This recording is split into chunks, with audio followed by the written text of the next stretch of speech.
ঈদের ছুটি শেষ হলেও পর্যটকদের ভিড়ে মুখর পর্যটন কেন্দ্রগুলো। আরও জানাতে কক্সবাজার থেকে যুক্ত হচ্ছেন আমাদের সহকর্মী মুহিবুল্লাহ মুহিব। আমরা মুহিবের সাথে এখন যুক্ত হব। মুহিব, ঈদের ছুটি তো শেষ, কক্সবাজার সমুদ্র সৈকতের কি অবস্থা দেখছেন? সেখানে পর্যটকদের ভিড় কেমন দেখছেন এবং পর্যটকরা আসলে কি বলছেন?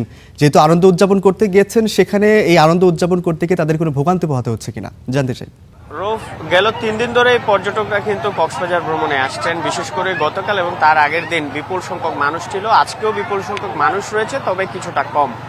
গতকালকে চেয়ে এই সংখ্যা কিছুটা কম, তবে মানুষে একাকার। কারণ হচ্ছে কক্সবাজারের যে সুগন্ধা, কলাতলী, লাবণী, 3টি পয়েন্টেই বিপুল সংখ্যক মানুষ রয়েছে এবং তারা তাদের মতো করে পরিবার পরিজনের সঙ্গে আনন্দ উদযাপন করছেন, ঈদ উদযাপন করছেন।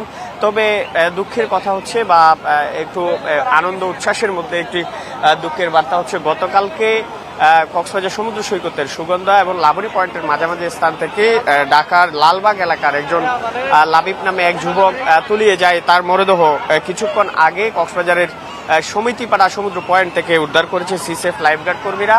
এটি আসলে দুঃখের বার্তা। যে সতর্কতা লাইফগার্ডের পক্ষ থেকে বারবার বলা হচ্ছিল, সেটি আসলে গতকালকে ঘটে গিয়েছে এবং আজকে তার মরদেহ উদ্ধার করা হয়েছে।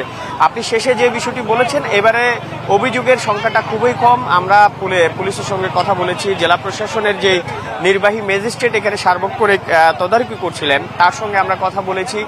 তিনি আমাদেরকে জানিয়েছেন এবার তেমন একটা অভিযোগের বার্তা নেই, তবে তিনি সার্বক্ষণিক হোটেল জোন এবং রেস্টুরেন্টগুলোতে তিনি তদারকি করছেন, যাতে কেউ কোনো বাড়তি ভাড়া আদায় বা বাড়তি দাম নিতে না পারে, সেই বিষয়টি নিয়ে তারা কাজ করছেন। নিরাপত্তার বিষয়ে ট্যুরিস্ট পুলিশের পাশাপাশি জেলা পুলিশ, ডিবি,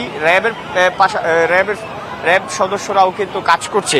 তো সেই হিসেবে আসলে পর্যটকরা স্বাচ্ছন্দ্যে আনন্দ উল্লাসে মেতে উঠেছে। 3টি পয়েন্ট ছাড়াও ইনানি সমুদ্র সৈকত, পাটোয়ারটেক সমুদ্র সৈকতেও বিপুল সংখ্যক পর্যটকের সমাগম আমরা দেখতে পেয়েছি এবং বিভিন্ন মাধ্যমে পর্যটকদের যাতায়াতের খবরাখবর আমরা পেয়েছি। শুধু সমুদ্র সৈকত নয়, রামু থেকে শুরু করে মেরিন ড্রাইভেও বিপুল সংখ্যক পর্যটক রয়েছে বলে আমরা সংশ্লিষ্টদের কাছ থেকে জানতে পেরেছি। রৌফ, এই ছিল আমার কাছে পর্যটক সমাগমের সর্বশেষ।